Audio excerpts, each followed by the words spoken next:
राजांचा जीव वाचणं गरजेचं आहे.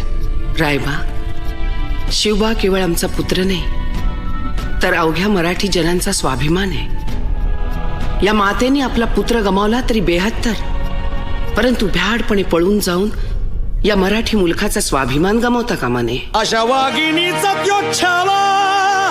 बाळासाहेब आपला पुत्र आणि मराठी मुलकाचा स्वाभिमान विजयी टिळा लावूनच परततील. अशा वाघिणीचा त्यो छावा. तथास्तु. गनिमाला कसा ठेचावा, डोक्यात नेहमी कावा, भेटीचा धाडला सांगावा.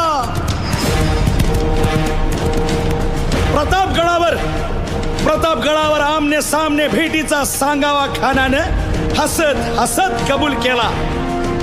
दिवस ठरला आणि ठरल्याप्रमाणे प्रतापगडच्या पायथ्याशी खान